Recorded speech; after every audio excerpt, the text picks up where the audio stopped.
अक्टूबर 2019 तिरुपति, भारत में इस्कॉन के जीबीसी सदस्यों की एक ऐतिहासिक सभा हुई, जिसमें जीबीसी ने यह निर्णय लिया कि वे भक्तिन स्त्रियों को भी दीक्षा देने की अनुमति देंगे।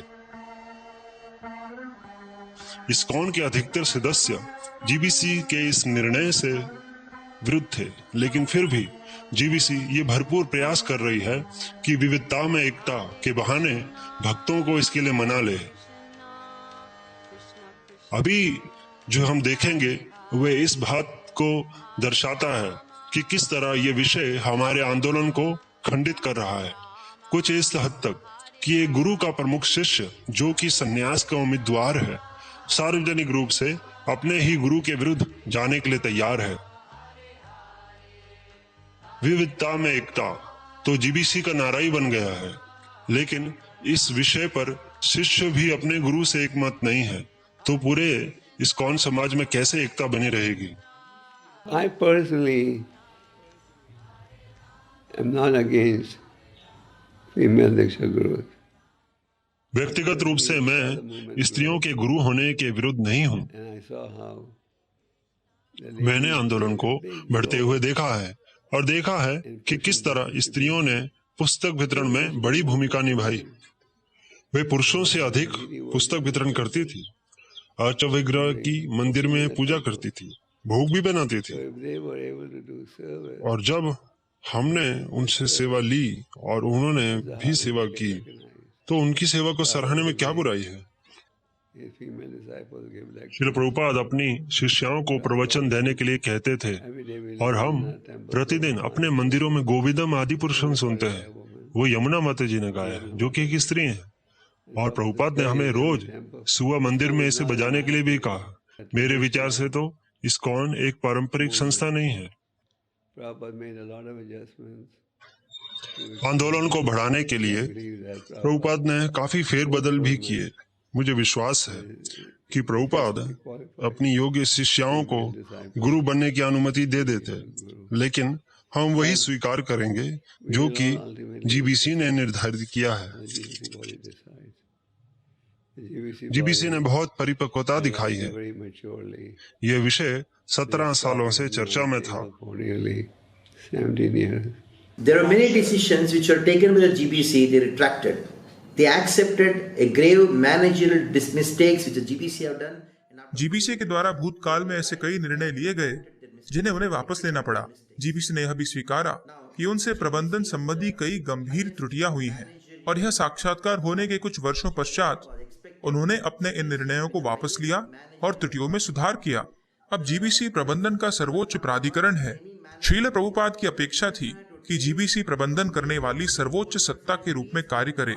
किसी भी प्रकार के प्रबंधन का प्रमुख सिद्धांत यह है, कोई भी निर्णय लेने से पहले आपको प्रमुख प्रतिभागियों को विश्वास में लेना होता है।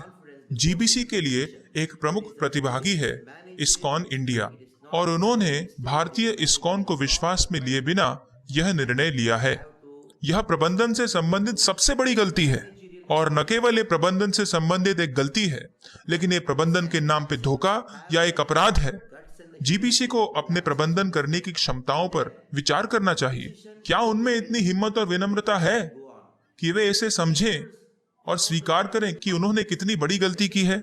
और जो निर्णय है उसे विचाराधीन रहने दीजिए, वाद विवाद होने दीजिए, विश्व भर के सभी लीडरों को विश्वास में लीजिए, कम से कम भारत को, जो ऐसे महत्वपूर्ण निर्णय का प्रमुख प्रतिभागी है। और वे भारतीय लीडरों को विश्वास में क्यों नहीं लेते?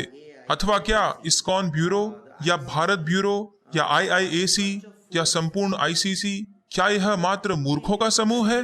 अगर ऐसी बात है तो क्यों भक्तों को इस्कॉन ब्यूरो का सदस्य बनाया जाए? क्यों किसी व्यक्ति को प्रेसिडेंट के रूप में नियुक्त किया जाए और उसे ICC का सदस्य बनाया जाए? मैं ICC का भाग था और इस निर्णय के पक्ष में मात्र 4 लोग थे और विपक्ष में 78 लोग थे।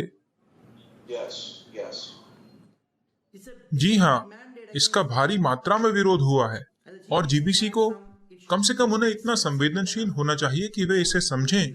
मेरे विचार में वे इतने बुद्धिशाली तो हैं कि इसे समझ सके, लेकिन इस निर्णय से यह प्रतीत हो रहा है कि कोई बाहरी ताकत है जो जीबीसी को नियंत्रित कर रही है।